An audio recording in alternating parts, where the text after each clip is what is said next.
size though, because this would definitely give me a yeast infection. I hate going to the gym and I can't stand being set up. It feels like I just had a one-night stand and I'm like, where's his bed sheet? Oh, You know what I was thinking about when I was like checking in for one of the flights in the last couple weeks? You know, right before you go to check in for your flight and they're having you pick your seat, pay for your bag, whatever. You know when they're like, do you have any of these items on you? And it's like bombs, battery acid, knives, bullet. I'm like, who's gonna be like, you got me? Like who's gonna nobody's gonna be honest in that moment. That's like a girlfriend asking her boyfriend when he comes home from a long trip or a bachelor party, like, did you cheat? Like, he's like, what's the barrier? I don't understand. Like, what if he's gonna be like, yeah, you're right, I did. I slept with a couple people. It's funny. Or like whenever you go to an alcohol beverage website and they're like, you have to be 21 or over to enter. Like, it's why bother? Why bother? Like nobody, if you're under 21 and you're going to it, first off, if you're under 21, you're not even going to alcoholic websites anyway. Let's put it that way. Like that's not how you're acquiring your alcohol. But I just always think it's funny, like you trust people that much. I know it's a liability thing, but when I was checking in for my flight, it was like, do you have bullets, lithium acid, batter? And I was like, no, but even if I did, I'm not fucking telling you right now. People ask you now, it's like, are you gonna open up the emergency exit on this plane? Because I feel like everyone lies. Doing that now. Everyone lies. They're like, are you ready and able to assist in an emergency? And I'm like, no and no, but I need to get to where I'm going, so yes. Like, yeah, you have like 3 people like already on Xanax before they like take the flight. Yeah, for some reason, yeah, all the people who choose to sit in the exit row are also like probably have a medical condition, and that's why they're sitting there.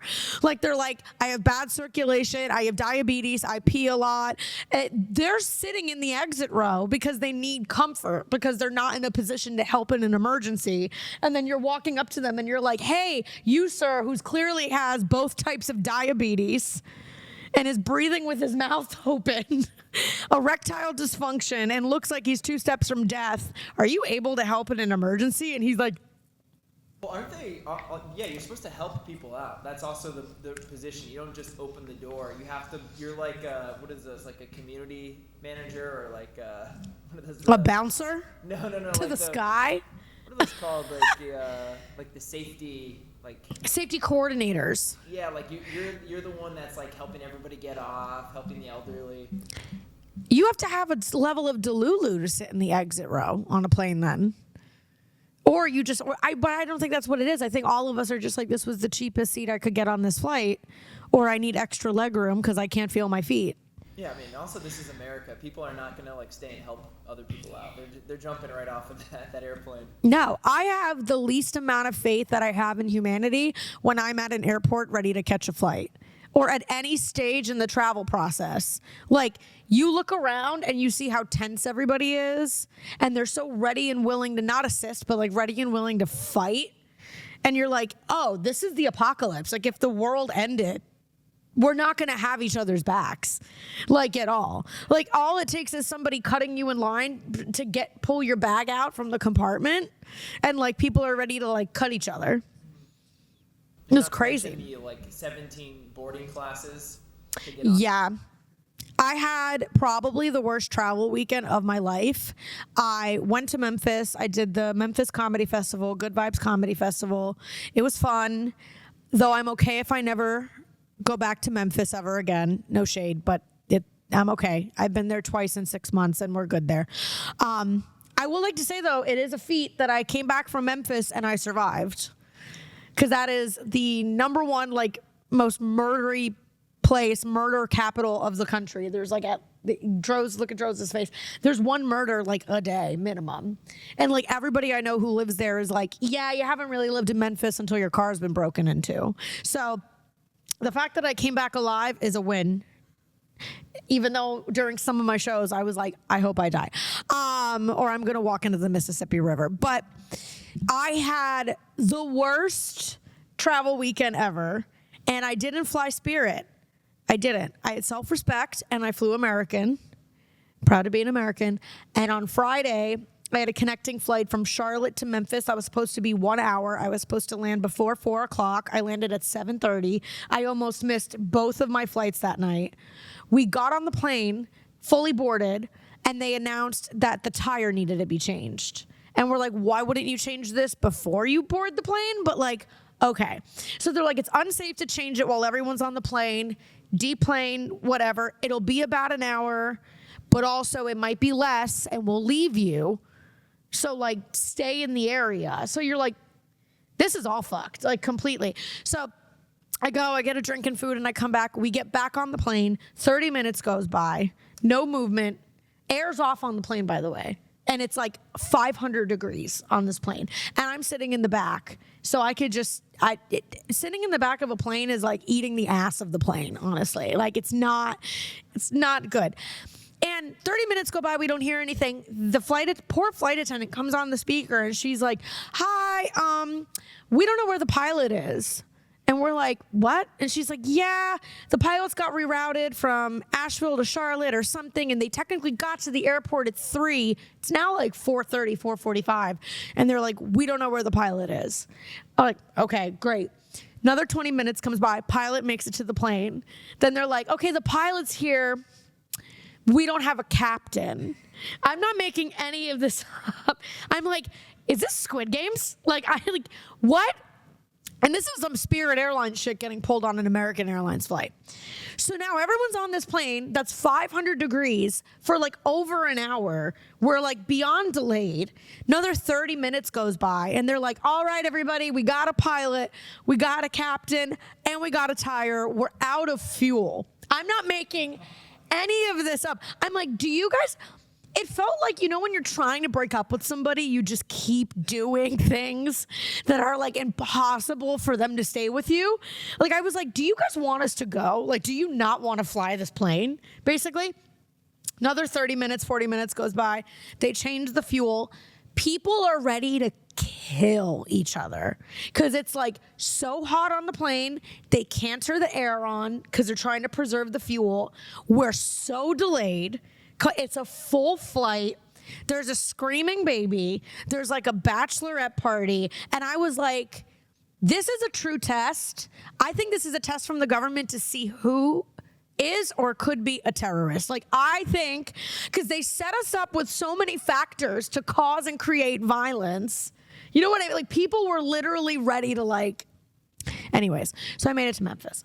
And then I got up from my flight on Sunday and I was flying standby, and it was a 5:45 a.m. flight, but it was nonstop. And I was like, oh, chef's kiss. I'm going to get back to Miami by 9, go to sleep, get a ton of shit done. I had 2 shows on Sunday night. Amazing. And then I go all the way to the airport on like an hour's sleep, and my flight is delayed by 7 hours. Thanks, American Airlines, for fucking nothing. Yeah. So kind of like our country. The airline is falling apart. Okay, but... yeah, so I made it back, and I didn't kill anybody in the process. It is always interesting when that's happened to me before, when the captain is not there or like a lead flight, and then they're like, yeah, we're calling them, we just don't know where they are. It's like, they're at the airport bar drinking, probably. I was like, tell him to close his tab. I've had enough of this, like, you know. And then it's funny because I feel like pilots always sound like they just had great sex. Like, whenever you hear them talk, they're always just like, it's your captain here, and we're grooving and flying. Like, he's like, and mind you, like, the entire cabin of people are ready to murder each other. We don't know who to complain to. Like, the poor flight attendants, too, are like, I turned to the flight attendant and I was like, this is like weird. Like, the plane's falling apart. There's no pilot. I was like, if there was something seriously wrong, she's like, oh, they wouldn't even tell us. She's like, they would just say to us, tell them everything's being worked on. That's it. And I'm like, what are they telling you about what's happening now? And she's like, everything's being worked on. And I was like, so I'm looking into prices of private jets. Let's go back to the topic at hand. Should I bleach my asshole? I wanted to ask my loyal fans and followers. First off, I posed this as, instead of me just talking aimlessly into a solo episode, I was like, I'm going to see if anybody needs advice or wants insight on something. And I got some of the craziest inquiries. We're going to share them. We're going to get into it. And I also got one from a fan who said, do you bleach? And my two male producers started laughing. And it's at that moment that I realized he wasn't referring to the hair on my head. He was referring to my asshole. And to that I say no, because I don't do porn. And now I want to pose a question to my two male producers. Are bleached assholes common? Are they rare like a unicorn? Am I missing a trend by not bleaching my asshole? Dros? You can't speak to it? You've been oh, you're married? How long have you been married? 17 years. I heard that on your 18th anniversary, you bleach your assholes in unison. Yeah. Yeah, I think so. Yeah. Actually, you have to do it to each other as a testament for true love. Okay. So, no bleach. I don't think I've ever seen one out there, but is it like a one-time use type of thing, or is it like I don't know. A special event? Let's ask the internet. That's what I'm saying. I'd like to get into this. If I have the liberty and the money and time to bleach my asshole, when I'm down there, can I make it tie-dye? Can I make it the colors of Big Yikes? It's almost time for Pride. Can I do a rainbow ringtone on there? Like, can I just think, what is anal bleaching? Here, okay, we're going to look this up. I just feel like it's going to hurt. No, but it's protected. I mean, if it hurts when we have too spicy of a Chipotle bowl and Sean can't even think straight, imagine if we put bleach on his asshole. If we're going to try it on anybody, it's going to be Sean.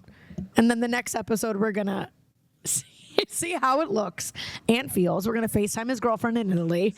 My self-esteem, too. What about your self-esteem? Maybe it goes up. With the bleach. Well, I would imagine with things like laser hair removal and plastic surgery and anal bleaching, I would imagine you walk a little lighter and you love yourself a little more. The sun shines a little brighter. Right.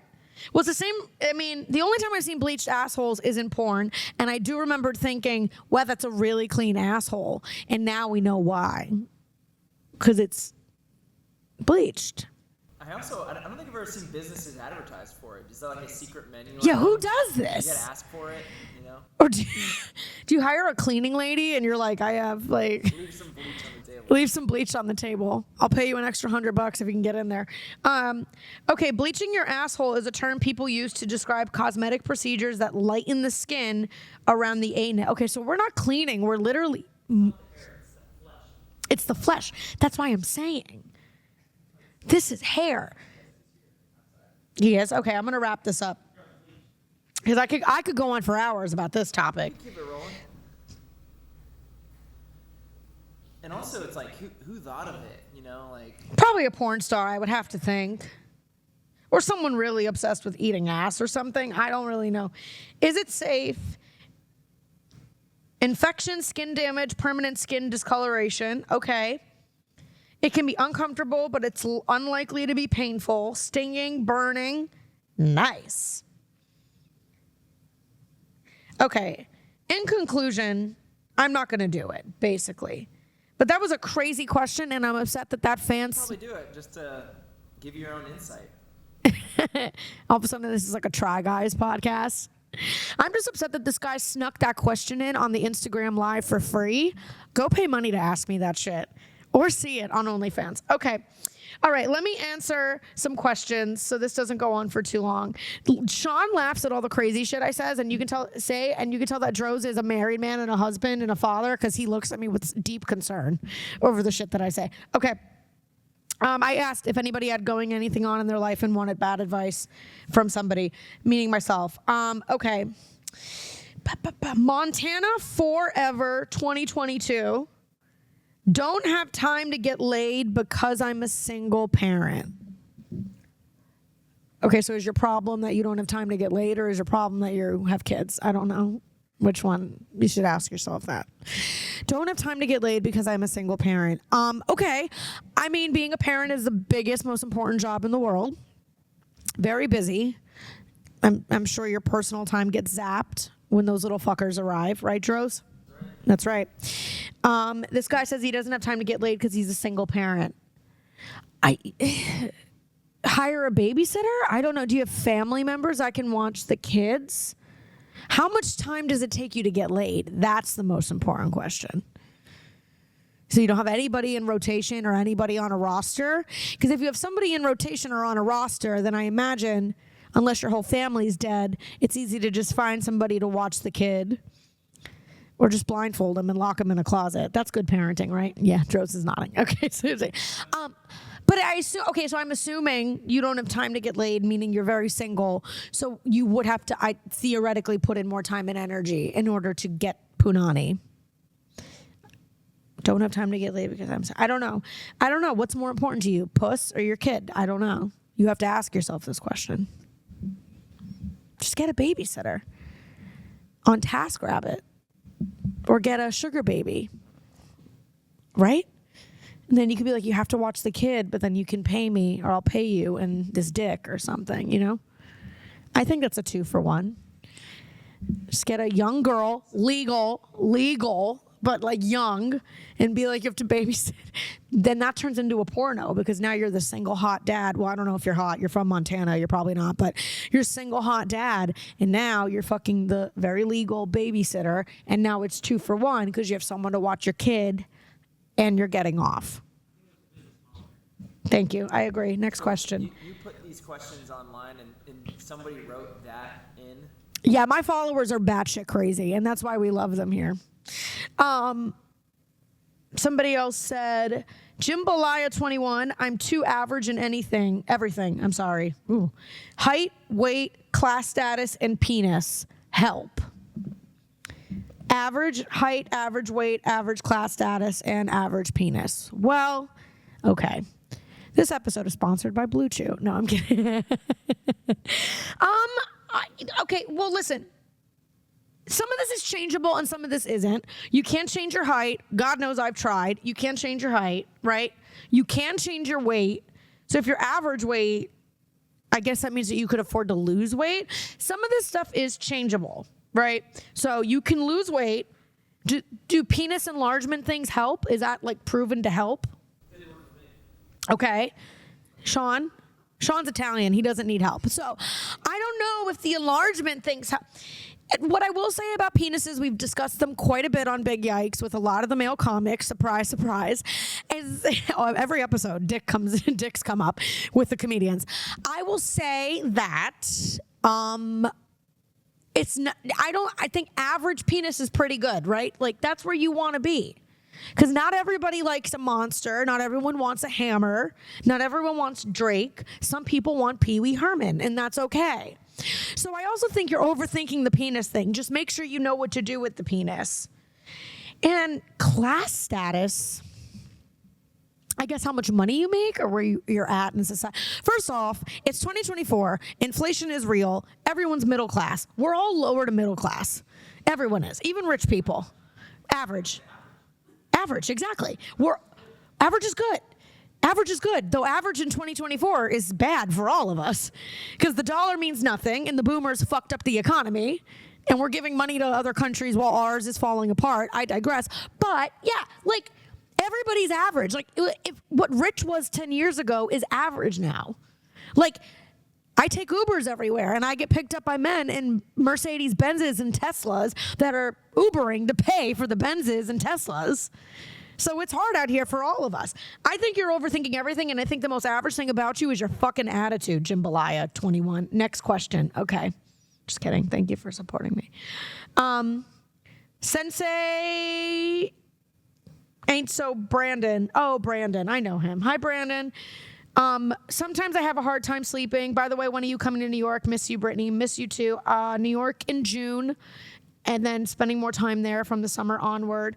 Sometimes I have a hard time sleeping. I feel like that's a lot of people, right?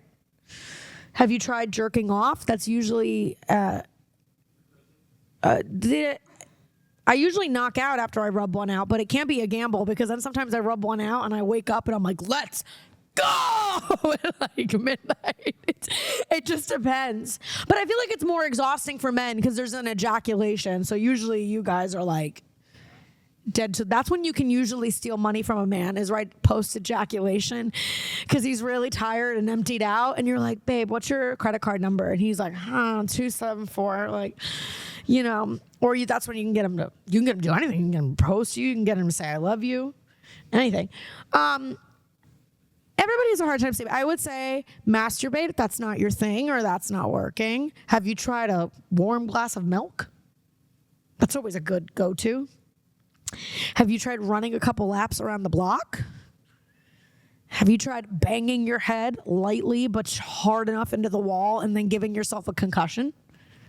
You can come back from concussions. I've had two. It's fine. It's just any kind of head trauma.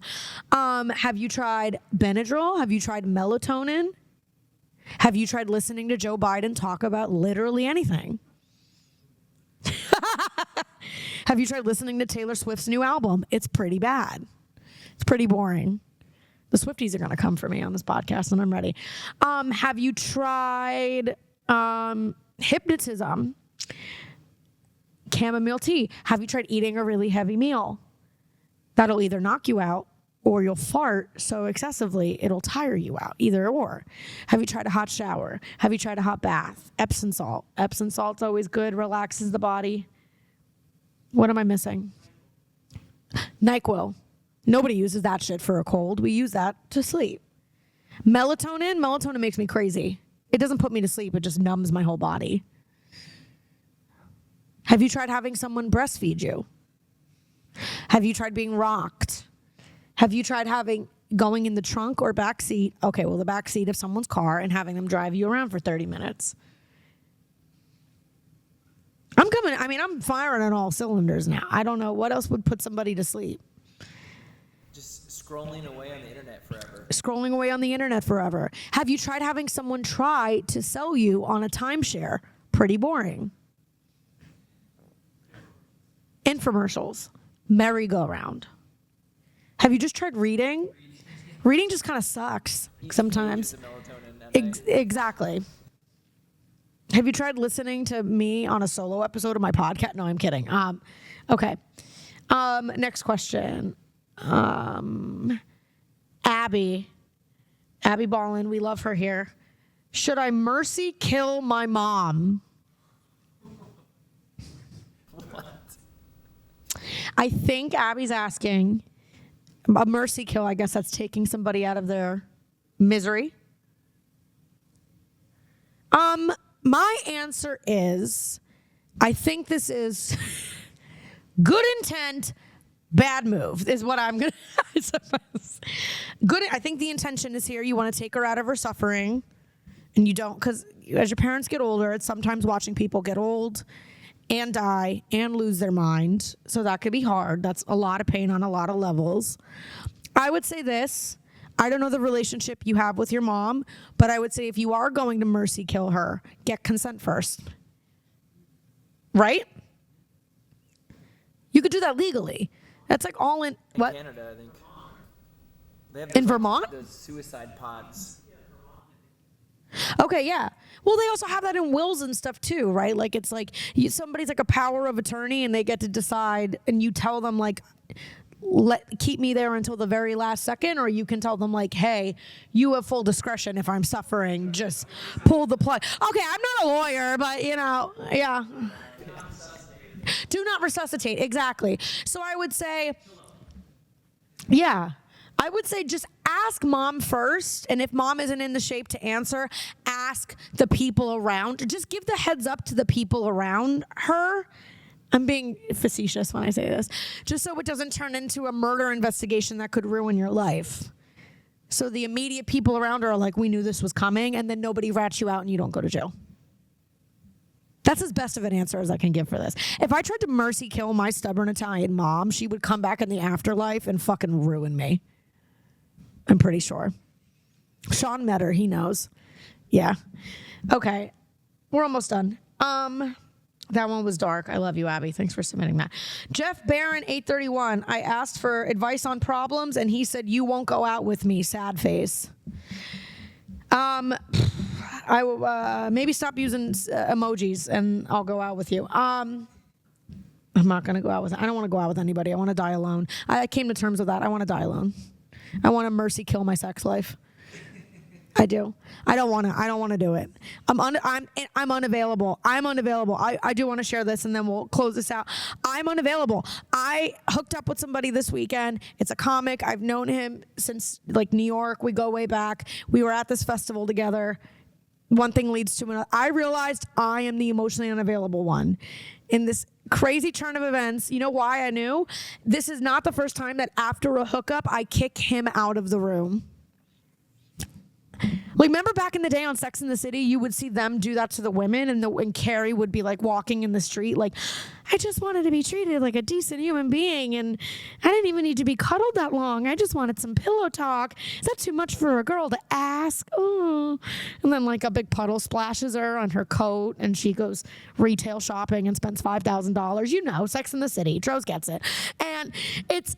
So, like, I'm not, like, back in the day, men used to do that, but I've realized this is not the first time that the second sex is over, I'm like, get away from me. Does this make me... Tell some jokes after? Or? That's usually what I do to lighten the humor.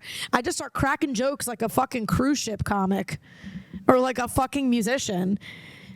And it was like, this is the second time that a guy's tried getting a little cuddly or touchy after the fellatio, after the sex. And I'm like, like it just like, my skin starts to crawl.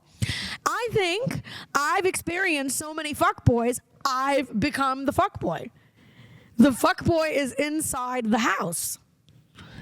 He's penetrated in more ways than one. See, man, this is what happened. This is called social conditioning. This is what happens. This is how I was trained to respond in these moments, and this is how I'm responding. Okay. Well, do you feel better that you broke your 5-month streak? Not really. It was really bad. It was like short and unfulfilling. Okay. Lastly, AllieMac.80. How can I ever be as good a comic as my mediocre male counterparts? From what I have seen, I think she's saying this sarcastically. I met her this weekend. She's really cool. From what I have seen, all you got to do is really, really believe in yourself and be really delulu about your own progress in comedy. And that is how. And you will be as good as you think you are. From what I've seen, obviously not all male comics. Don't kill me, but I think a healthy dose of delulu that they have. I see tons of male comics dab each other up and hype each other up, and I don't see women do that enough with each other, like, at all. Like, I know female comics that murder on stage and then get off stage and, like, rip themselves apart. Or, like, before sex, women are always, like, self-conscious about their bodies, how they look naked, if they shaved, if they whatever. Every time I've hooked up with a guy, he gets naked suspiciously quick, and then he's just like... Yeah, you're welcome. Like, it's just like, I have arrived. He is risen. Like, he just, like, there's not a doubt in his head that he doesn't look like a Greek god. Even if he doesn't care. So I say, I think we all can afford to be a little more delulu and think and care a little less. What's that philosopher that said that the smart people are the ones that always, like, they're so smart, so they consider every option, so they know failure is possible. And that's why they always are so hard on themselves, because they see everything for what it is and they overthink everything because they're smart, right? And they always say, like, it's the dumb people that walk around and they're like, that went great. Ignorance is bliss. I killed it. She totally came. Rosa Parks, maybe? Right, exactly. All right. Our guest is here for our next episode. If you want more absolutely terrible advice, feel free to DM me or DM the show. Keep following, keep listening, recommend it to a friend. Come keep seeing me on the road. God only knows where I'll be, but I will tell you one place I will not be next, and it's fucking Memphis, Tennessee. I hate that place. I don't like it. It's murdery and polite. They're like, try not to get shot out there. Bless your heart. Just... Okay, bye.